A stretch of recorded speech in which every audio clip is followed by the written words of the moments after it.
Dave from Ontario, Canada. I'm 36. Jesse Weaver. I'm 17. Pulaski, Tennessee. Patrick Owner, 16 years old. Taylor Ludwig. Justin Caskey, Malcolm, New Mexico. Brett, online name is 22.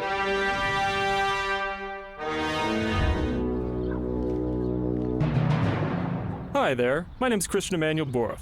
In 2002, I bought a web domain as a joke, Thisisnotporn.com. I pretty much forgot about it until a couple months later I got a bunch of random emails asking me why the site existed. Is this a puzzle? Art? A warning? Expression? Are you a terrorist? Are you planning to kill someone? Answers would be nice. I played a joke on people.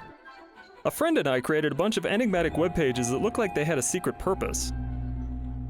People went wild trying to figure out what the meaning was behind them. For instance, the GameFAQs and Seller.org online forums began arguing what the website was about. People got really involved in the site.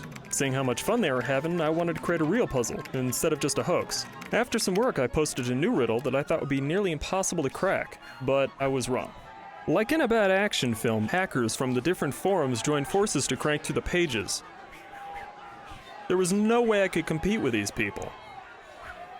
They would solve a puzzle almost as soon as I posted it. For example, I designed a puzzle based off the book Dance, Dance, Dance by Haruki Murakami. I wasn't aware that he was a best-selling author at that time because I'd found the book at random and assumed that no one else had ever heard of it. Evidently, he's a world-renowned author. Within an hour, the players discovered a Russian website with the complete English text of Dance, Dance, Dance. During the relentless hunt for clues, someone started the rumor that Christian Boroff was a fake identity and deserved to be investigated. People found ways to find out personal information about me online, like a friend's wedding announcement, what college I graduated from, my home address. Worst of all, they found a post I made on an ex-girlfriend's blog. The players attacked her with questions, which put me in an awkward spot because our fling hadn't ended well. The puzzle was backfiring. I needed to make it clear that I was a real person, and that this was all just a game. To do that, I opened a forum to talk to the players. Way more people signed up than I expected. It turns out there were people from all over the world coming to the site. Then I moved to Denver to go to film school. After moving, I decided to switch my cell phone company. I thought it might be funny to post my expiring number to see who would call it. What I didn't realize was that it would go back into the queue. Somebody else would wind up with my old phone number. The next person was called constantly. After a couple of months, I got an alarming email. One of the players had called this person and they were threatening legal action. In an effort to avoid a lawsuit, I had to request the number be removed wherever it was posted. As it turns out, making movies is f***ing expensive. I was forced to choose between a website or food. If the puzzle was going to continue, it had to pay for itself. But how was I going to turn a stove in a field into something people would want to buy? And then a friend suggested t-shirts. If I ordered the shirts from a printing company and sold them for a little bit of a profit minus shipping, the money would pay the server fees. 2 of the shirts were in an accident though, and then the shipping went up, making the shirts cost more than their profit. In the end, I lost more than I made. The site would have ended, but luckily I got a job with free food. This is the first riddle on the site. The trick with this puzzle is that there's a bunch of clues mixed into it.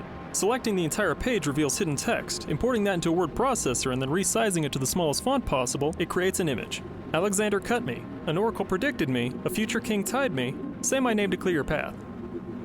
Clicking on the words Asia waits brings up a prompt that asks for a username and a password. It also has the hint, he who rules by the sword. That all might sound really random, but it's not. That's actually the story of Alexander the Great and the Gordian knot. In ancient Phrygia, an oracle predicted that the next ox cart driver who entered town would be the future king. A guy named Gordius rode into town and was promptly stuck on the throne. They identified him by a complicated knot on his cart that couldn't be untied.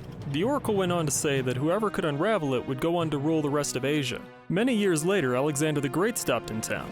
He was told the story and after examining the knot, pulled out his sword and cut through it, in effect untying it. Alexander used similar methods and logic to conquer the rest of Asia. So, the answer to this puzzle was Alexander the Great and Gordian knot. Most of the puzzles were like the one I just showed you. They are a mixture of pop culture references, mythology, and technical geekiness that for some reason struck a chord with people. I guess what I really like about puzzles is anyone can interpret them the way they want to, but there's still one right answer. What I liked in particular is the unfixed endpoint. A hallway with no visible end is endlessly inviting. There's something there and you don't really quite understand it. And what I like is just discovering the form. We become so focused on reaching our goal or our destination that the path that leads us there almost becomes a footnote. But the beauty of puzzles is the realization that the journey becomes the reward. The puzzle is an encoded language. You follow the right references, it makes sense. In that way, a puzzle is a dialogue between the creator and the solver. From my end, it's been a lot of fun. Sometimes it's been a little creepy, sometimes it's been a lot creepy. But generally, it's been a great experience, and I've really enjoyed and valued being able to meet all the random, crazy, nutty people from all over the world that I have on this.